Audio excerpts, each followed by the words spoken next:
Welcome to the Shred Show live with me, Josh Pitts. I am very excited to have you guys this morning. As always, cannot thank you guys enough for joining us. You're gonna want to crank it up this morning because we have the one, the only Jim Glennon with us this morning, Director of Secondary Services at Optimal Blue. And ladies and gentlemen, when you hear trading, when you hear hedging, you may be like, what in the heck are they talking about? Well, we're going to share with you some knowledge that you are absolutely not going to want to miss. But before we get into the show, as always, make sure you comment hashtag shred. That means you are live. You're hanging out with us this morning. You're shredding with Jim and I. And if you are joining us on the replay, make sure you comment hashtag hustle because you're out there, you're hustling, you're getting it done, and then you're coming back here to get the knowledge you need to grow your business. But ladies and gentlemen, help me welcome Jim Glennon. Thanks so much for joining us this morning, Jim. Appreciate it. Thanks for having me, Josh. Exciting. I'm excited to have you here because this is something that we typically do. We don't talk about it a ton on the show. This is something within our industry, being in the industry and being in it as long as we have, Jim. This isn't something we hear about hedging. We hear about trading. We hear about automation. But with Optimal Blue, you guys take this and the technology and the programs and the systems you guys have in place. That's why I'm really excited to be talking about it this morning because, again, this affects us as originators. This affects us as executives, everybody out there in the lending space. This affects them. So before we dive too much into it, Jim, I want to get to know Jim Glennon a little bit more. So tell us a little bit about Jim. Tell us how, first and foremost, how long you been in the industry?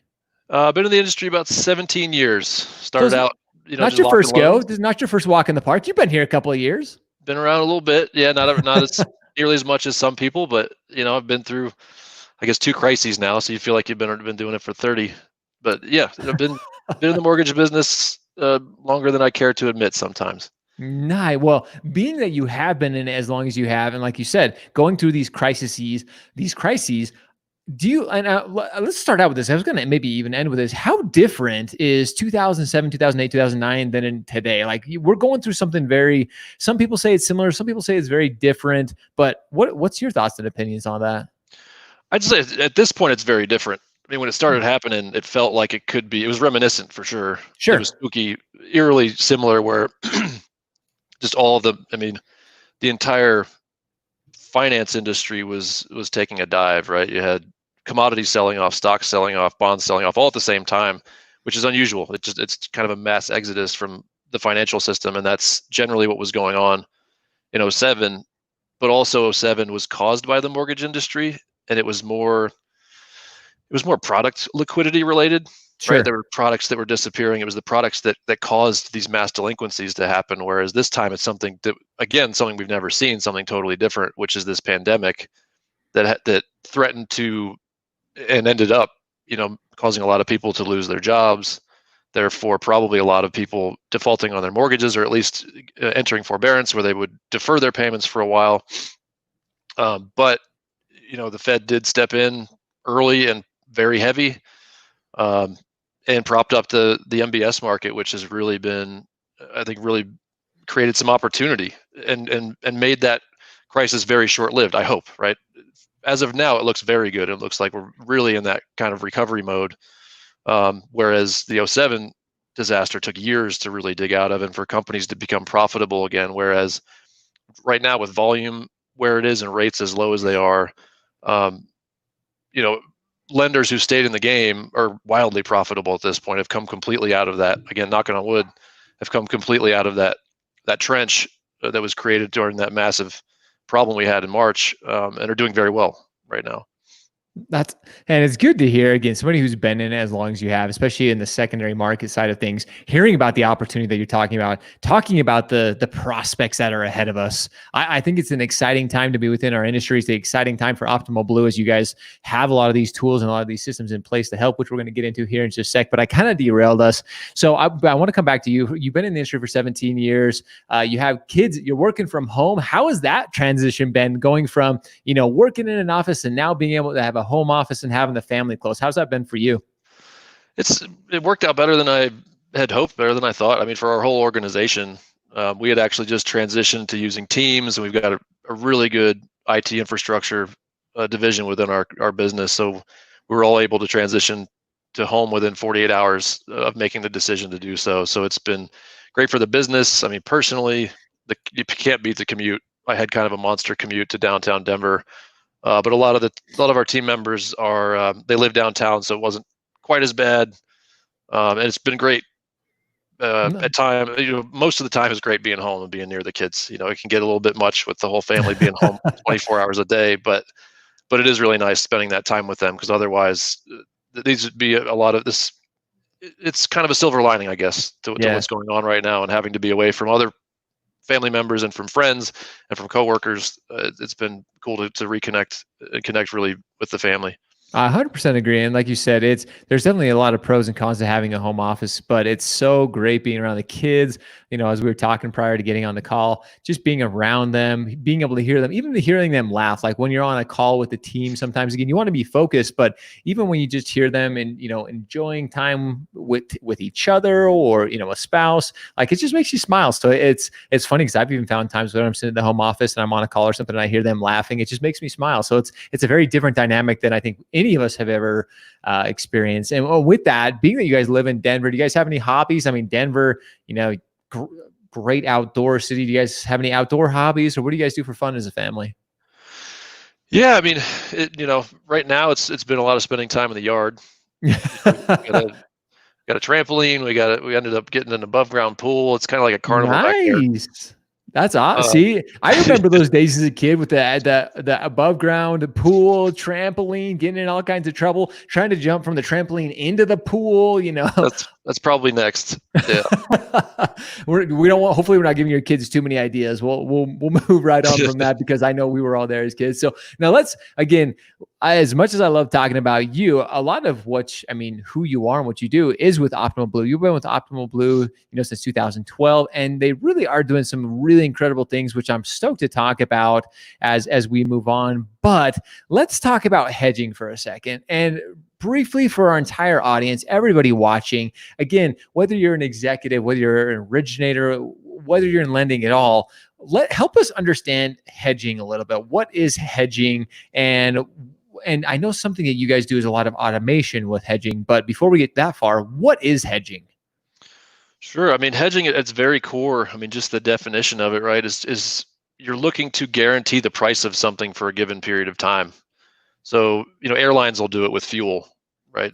They'll try to go into the open market and buy or sell a security that allows them to hedge the price of oil for a given period of time. So that, people are buying plane tickets right now. That price should be representative of the price of oil right now. If oil prices rise, they can still guarantee that they're going to make money on those plane tickets for a given period of time going forward. So in the mortgage industry, it's very similar and very efficient, right? So if you've ever locked your own loan with a loan officer, or if you are a loan officer and you lock loans with borrowers, you know that basically what you're doing when you lock that rate, you're saying to the borrower, I'm going to guarantee you this rate for the next 45, 60, 75 days. And then what the lender is doing behind the scenes when that happens is they're basically selling forward a future settlement of interest rates of a bond at a given interest rate that loans like that loan are actually going to go into. So you don't have to get even really exotic with mortgage hedging, because you actually have these financial instruments that relate back to the loans that go into them. So you're basically you're just hedging that interest rate risk for a given period of time so that you can guarantee that rate to that borrower. I think that analogy of the plane, again, you explained it so simply. I think anybody watching can understand what hedging is now. But as I was getting ready for this, and actually as I was talking with my team, some of our team was like, "Well, what is hedging? Like what?" And so that explanation, Jim, was so simple and but so profound. That's exactly what hedging is, and it plays a crucial role, especially within mortgage. Now, talking about it, one thing that Optimal Blue really is focused on is actually the automation of hedging. But hedging seems like it's something that is a very critical piece, especially just how you explained it. How can this process even be automated? Like anything else, like any other business, right? Any other business can start off very manual with how things are manufactured or how a process is done. Hedging alone, I mean, even starting with locking a loan, right? Mm-hmm. OB Optimal Blue has a ton of different products, and some very main core products, and a couple of those are our pricing engine that most lenders use to manage their lock desk, manage locks, manage pricing to borrowers, right? If you automate that process to create efficiency, to create accuracy. Then those loans move into a piece of hedging software. In our case, we also have, the product that I manage here in Denver, which is the hedging software. So loan automatically ends up in that piece of software. And my analogy earlier of one loan is a simple thing to kind of wrap your head around. But when you have a corpus of loans, right, an entire pipeline of 100 million, 500 million, $1 billion, Sure. there needs to be a lot of analytics that go behind that to make sure that the hedging you're doing is optimal, so to speak, right? So that is very difficult to do in a manual setting, or very difficult to do on spreadsheets or on a whiteboard. You're not going to be nearly as efficient unless you're automating something like that.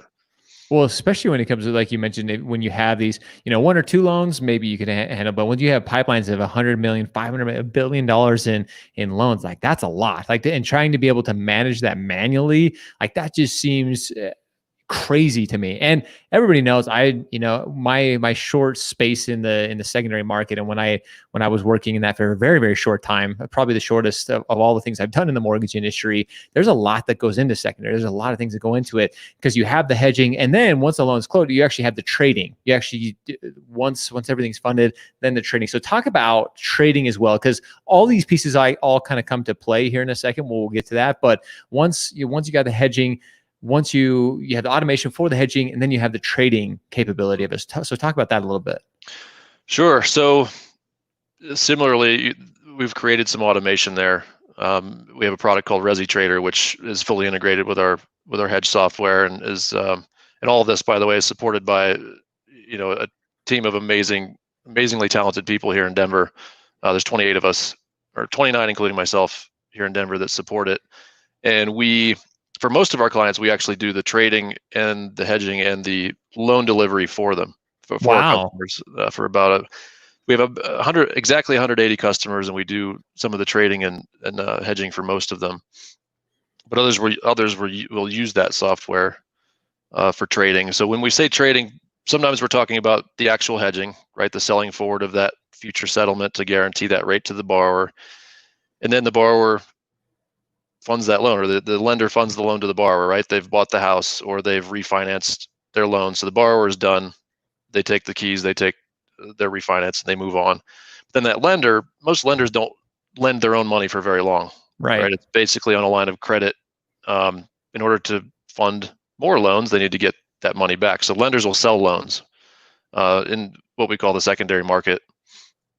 And there's a ton of buyers out there. Every loan has 50 different prices that you could get for that loan. So we auction those loans off through ResiTrader, and we say, whoever's out there that this lender can sell loans to, we want to see prices from those entities, and we bring all those prices in. And then we also have a ton of native content in our own pricing engine that has a ton of other different price models that can be utilized. We bring all those together to create what's called a best X, or best execution, so that every single loan, Josh's loan, has a best price out of maybe 60 different options. And for the lender to truly get the most profitability they can hope for, you need to take that best price and sell it to that entity. And that is all automated between ResiTrader and Optimal Blue. Which, that sounds crazy. I mean, all three, like I mentioned, these, and as you've clearly explained, all three of these things, from the hedging to the trading, the automation of it, there's just a huge advantage. And you mentioned you have some of these clients who, it sounds like they do it on their own. They use Optimal Blue to kind of do it themselves. But then you help with some of these other clients that you have, is you do the entirety of it, it sounds like from the hedging, the trading, and everything. So maybe this is too, but now I'm interested. Now you got me intrigued. Is there a size of a company that fits best for them doing it themselves, or do you guys, depending on their size and what their needs are, how do you determine if you do it for them, or is it just down to the company's needs? Good question. We get that a lot. I mean, it's the last thing. It's up to the customer's needs. There's some customers that are very small, and they have someone in house who can handle, or a group of people who can handle the hedging and the committing. And then we have some very large customers who we do the hedging and committing for them. So it's really, there is a little bit of a correlation. The larger the customer, typically they're going to have folks in-house, and they're going to want to control that process. But there are exceptions to that as well. Hmm. So it just ultimately, like we said, it just depends on what your needs are, and depending on your growth and the opportunity that you see right now, having a call and having a conversation with Optimal Blue really might be able to help you kind of see, hey, this is the direction we're going, or these are things we do need help with. And there's a lot of companies looking to make big moves right now. So now is a really good time to have a conversation to understand, is it best to keep this in-house? Is it best to work with somebody who has the system already in place for me so we can go focus on other things? A guy like me, I'm always looking to find things that are automated, that can take things off my plate and focus on other things. So it seems like you guys kind of do have a solution for everybody out there.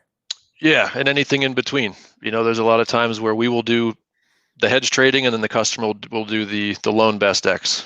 And we also have situations where the customer starts off where we're doing the hedging and the committing, and then we train them to do that on their own. So there's a different cost and different arrangement that goes along with that. But it's the same software, so anybody can pick up where they left off at any time, and vice versa. And again, it's all automated, so it's relatively simple to pass that workflow along to somebody else and teach them how to do it. I love that. So like you said, it really just depends on what they need. I mean, you can have something extremely robust that you guys offer, and you can get very granular with each and every individual, or each individual lender or company that you're working with, which I think is really, really cool and exciting.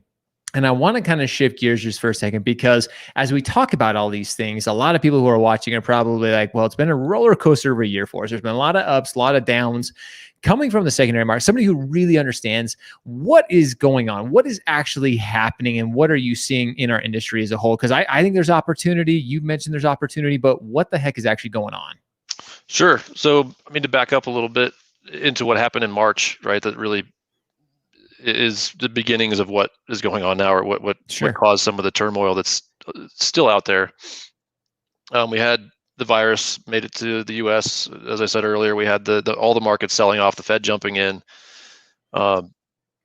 So you have these mortgage bonds that basically rallied. The price of mortgage bonds skyrocketed. Mm-hmm.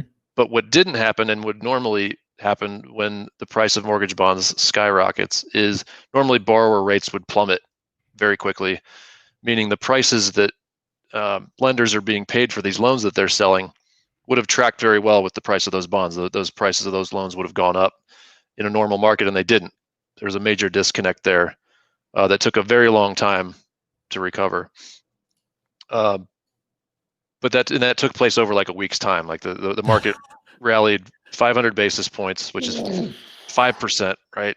This is all going on while the Dow is dropping thousands of points over a short period of time. So there was some stress there that when is the secondary market going to be healthy again? It happened very quickly. Yeah. At least it stabilized very quickly around April 1st. So this all took place over the period of about 7 days. And since then, we've seen a slow and steady recovery. And because rates are extremely low and volume is extremely high,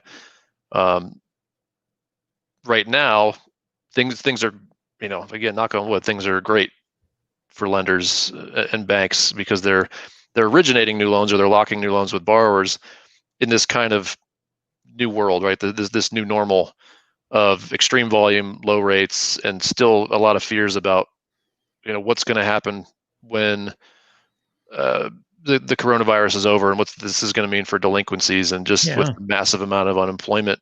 But right now, again, the secondary market has become a lot more aggressive and a lot more profitable. So folks are doing well if they're still in the game, if they're still originating as much business as they can, and utilizing things like automation to be able to drive volume higher without lengthening turn times and causing issues for their customers. So, I mean, like you mentioned, rates are still incredibly low. Volume is up. And like you mentioned, I believe, similar to kind of what you mentioned, I'd like to kind of expound on this, and not to get too deep into things, because I don't want to speculate. That's not what we're here to do on this show. We're here to create value for everybody watching. But I would love somebody who has as much secondary marketing experience as you do, Jim. What are we to see coming up? I mean, we're coming into we're halfway through 2020 at this point. Have we seen full ramifications of job loss, of deferment of different things like that. Have we just started seeing the beginning of it? Are we through the difficult parts of it? What are your thoughts? I mean, like you said, I'd be speculating, but I think Sure. if we don't see another major spike in the pandemic, if we do get closer to whether it's a good treatment or a good vaccine, it does at least feel like by most projections that unemployment hit a low. Forbearance has hit a high. Forbearance has finally tapered off this past week, where we were kind of seeing just constant increases in loans going into forbearance. That's starting to ebb, starting to come down a little bit. But it does feel like the economic effects are going to last a long time. So, I guess we're lucky to be in the mortgage industry where rates should be low for the foreseeable future. I think that's almost a given, unless there's some kind of just exceptional rebound in the world economy that nobody's expecting. It's likely that rates will be extremely low. We're already seeing rates that we've never seen. It's possible We'll see rates that we can't imagine. If you start, you could see negative rates in certain types of industries. I don't think we'll see negative mortgage rates, but you could see negative treasuries and negative other types of rates like we've seen in other parts of the world. And that's even just crazy to think about. And when we, like I said, we don't want to speculate, we don't want to go there, but when that starts happening, we're going to have Jim back on to talk about that, because how that's going to affect things even more. But let's talk about it as things stand right now, as our industry stands. Let's talk about, as we start to wrap things up here, Jim, talk about some of the best practices and techniques that lenders should be looking at in this type of market. Yeah, I mean, a lot of it is really being hypersensitive to your pipelines, more than ever. Most lenders are seeing pipelines sizes they've never seen before, so that a lot of things can get lost, right? Accuracy can be lost. You can have kind of dead wood floating around in your pipeline, meaning loans that were never destined to close, or loans where the borrower lost their job, right? You're going to want to keep the pipelines clean, where you're not hedging those loans, and you don't have people working on those loans, right? Because you need kind of all hands on deck to be sure that the loans that are viable are getting done. Keeping an eye on a lot of the indicators. We've got a daily market briefing on our website that follows some of these indicators that we've really started watching closely since the pandemic started and since the market really got turned upside down. Keeping an eye on those kind of numbers. Continuing to sell loans quickly. I think the whole forbearance issue is basically a game of hot potato, right? Like if you hang on to a loan long enough, that loan could go into forbearance. So every day that you hold on to a loan is putting you at a little bit more financial risk. So selling loans quickly. Most of us don't have the luxury of hanging on to loans for very long anyway, because we're trying to, there's a limited capacity for how many loans you can hang on to before you have to sell them, and at high volume, just keeping an eye on churning your warehouse lines. And I think that's, like you said, turning those warehouse lines. Again, coming from a lending background, you don't want to hold on. You don't want to hold on to those loans, because you never know, especially in this economy. You don't know if they're going to go into forbearance. So being able to, having that automation, having those systems and those solutions put in place that Optimal Blue can help with. That's why it's something that's, especially with all the opportunity right now, and some of the things that you have, again, not speculated, but some of the things that we're predicting that may have happen, lower interest rates. You want to start looking for solutions and systems to have in place now. So if you're already scrambling over your pipeline, if the opportunity continues to increase, like, you may be way behind the 8 ball. Like you have to start looking forward. You have to be innovative. You have to be looking towards the future. And again, that's where Optimal Blue plays such a vital role for so many lenders, so many companies who are looking to grow right now. Absolutely. So to me, it's exciting. It's so much fun to watch what you guys are doing. And Jim, I cannot thank you enough for coming on the show today and sharing some of this wisdom, sharing these things that we should be keeping an eye out for right now. And again, with all your industry expertise and knowledge, kind of starting to prepare ourselves for what's to come, and some of the things and some of the strategies you can start putting in place now to make sure you are ready for that. So Jim, cannot thank you enough for sharing so many great things and so many things that Optimal Blue is doing. And again, just your outlook for the future. Appreciate it. Thank you for having me, Josh. This was fun, man. Really Oh enjoyed man, it. Thank you. I love this and the knowledge you got to share. Everybody, there were some great comments in here. And sorry we couldn't get the questions, guys. I know there was a question in there, and I apologize. I saw it, but there was a couple of comments and we missed it. And I will make sure the question gets answered. We'll get that over to Jim, and we'll make sure we respond to you guys. But with that, as always, ladies and gentlemen, we appreciate you guys tuning in and watching. We're here for you, especially like Jim said earlier. There's a lot of opportunity to be had, and having great partners like Optimal Blue that can help you manage all these things is absolutely critical to your success right now. And that's why we have great guys and great companies on like Jim, so they can help you ultimately grow your business. So with that, ladies and gentlemen, we're going to wrap up the Shred Show for today. As always, we appreciate you. We love you. Now it's time to go shred, go show up, hustle, repeat every day. See you guys.